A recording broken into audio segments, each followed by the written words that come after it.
Alrighty, so today we're going to test out this BearMight CVLIFE optic. So first of all, in this video, we're going to kind of talk about the features and things like that. Then we're going to throw it on my 300 Norma Magnum and shoot some groups. So chose my 300 Norma Magnum because I've not got any experience with this company, this CVLIFE company. They reached out to me, offered to send it to me. It looked like an interesting optic.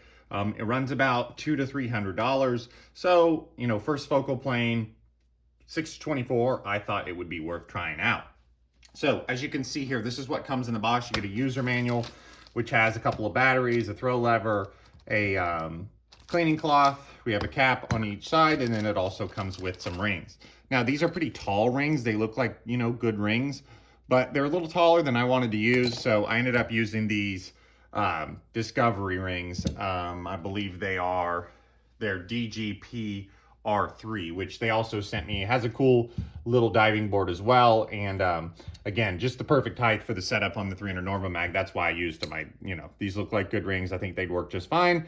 They're just a little high, right? They'd be good on an AR or something like that. Anyway, so, you know, decent scope caps, don't see any problem with that. And then we have the scope itself. The finish is nice.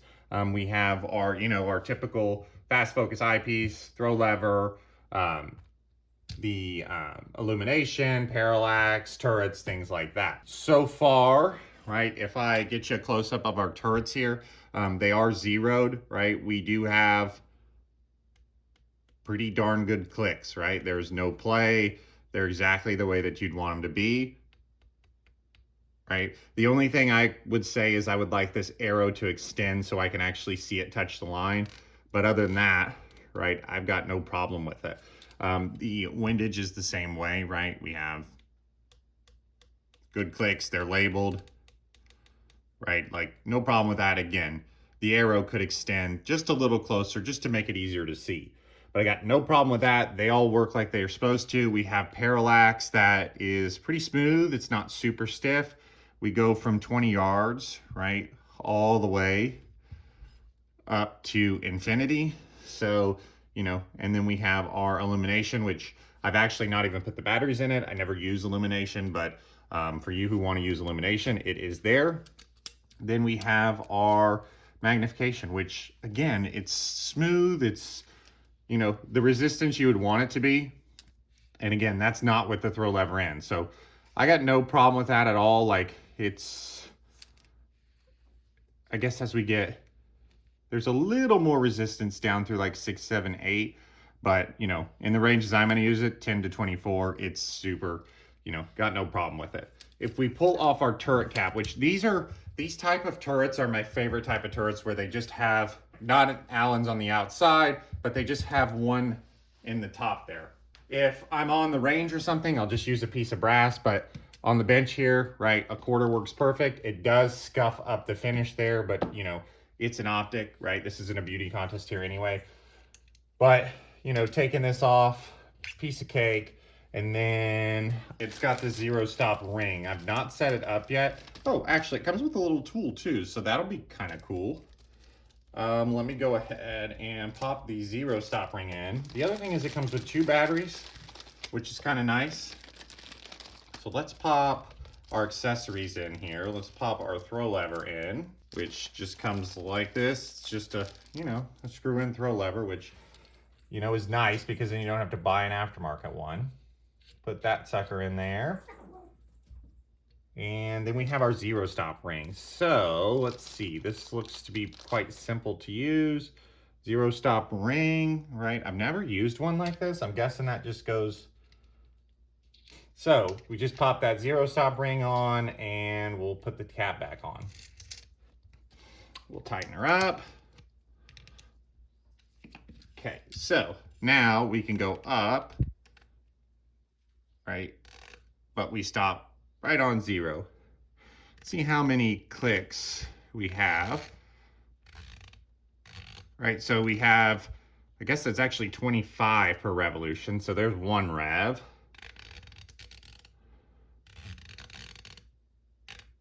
And so we're just short of, let's see, so we'd have 25 and 23, right? So whatever that is, almost 50 MOA, and this is zeroed as well. So then we'll go back down to are 0.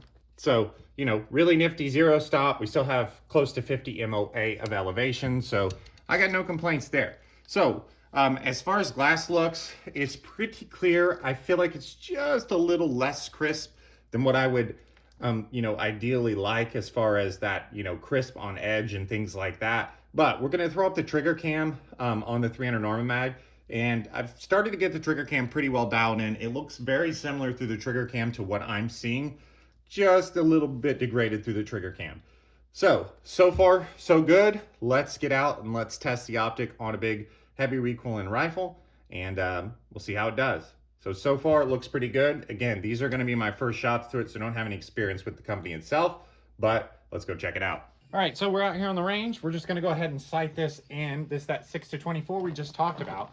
Now, the rifle you're looking at is a 300 Norma Magnum. I figured let's try the heaviest recoil because I don't have any experience with this company. Let's see how it's gonna hold up. We'll do a little bit more testing too if this goes well, but we just need to get things sighted in here. I had some rounds loaded up with some, I think these are Hornady 208s. I'll post a load up on the screen, but these were loaded a little bit in the past. I got some 230 from Sierra that I wanna play with. So we'll get her sighted in with this, make sure everything's functioning okay, and then we'll kind of go from there. But so far, looking through the optic, it looks pretty clear. Clicks are good, right? You guys just watched the first part of this video. Let's see how it groups. Now, I did bore sight it, so we should be pretty close. You guys are seeing it through the trigger cam here, or you guys will be seeing it through the trigger cam. We have our Athlon Rangecraft mounted on the right. We do have our can on, and you're viewing this through the trigger cam. We'll do one shot at that left target dot. We'll see kind of where it goes, and we'll kind of adjust from there. Okay, let's see how she does here. I haven't shot this gun in a long time. Actually, probably a month, maybe probably 2 months, honestly. So I'm kind of looking forward to shooting this again. It does have some recoil, right? All right, the gun weighs 27 pounds though, so it's not real light. So let's see how close my bore sight was.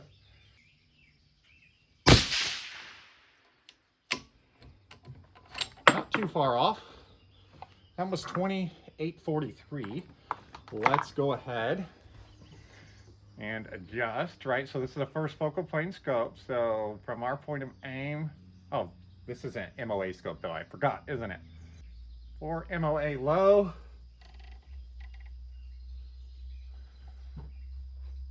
And 4 MOA left. So we went up. We need to go right, 4 MOA right. Okay, that should put us pretty close. Let's do a 3-shot group here. See how close that puts us. I can't remember too. I kind of feel like this barrel's clean. I think I cleaned it because I knew I wasn't going to shoot it in a while.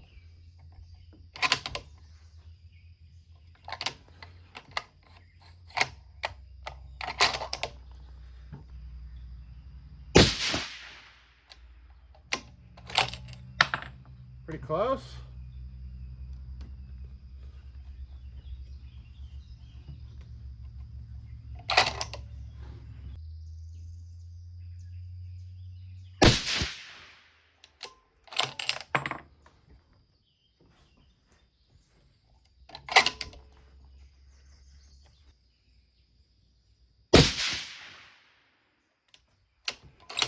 All right, so forgot to mention this is an outlier barrel, 1 in 8 twist that I chambered, and it does shoot well, as you can see. I do need to adjust my bipod here though, because it's slightly loose on this rail. So what I'm going to go ahead and do is reset our scales here,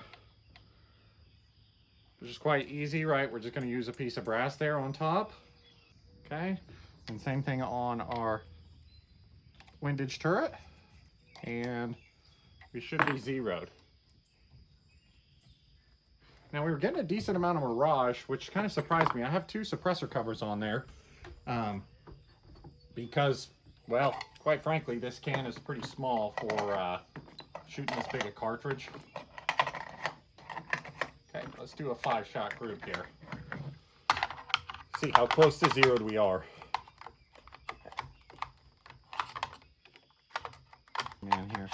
go. Okay.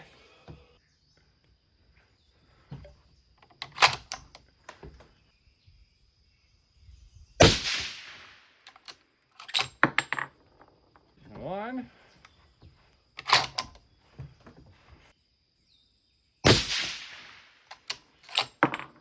There's two.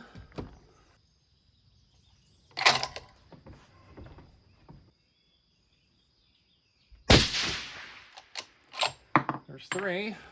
Shooting this off the bipod here, so it is recoil enough that I need to put it back in place, so that's why I'm kind of shifting this gun around. We are getting a little mirage here too. My picture quality is not quite as good as what I'd really like it to be, but it looks like we are holding zero just fine.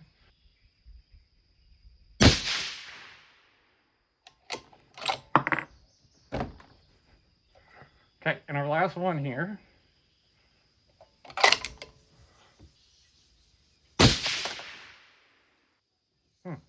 Well, that's bad. Apparently I didn't have this thing tight enough. A little too much recoil there. So, whoops. We are actually, I'm going to shoot one more. You know what? The heck with it. I got two left. Let's shoot these last two here. Looks like a good group anyway, right? Let's make sure that that athlon is nice and tight so that thing doesn't come off. Did not consider that, but this thing, like I said, this thing does recoil, right? It's a 300 Norma Magnum.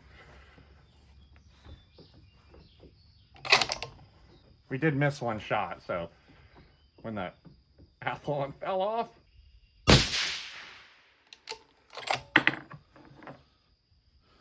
Still working though.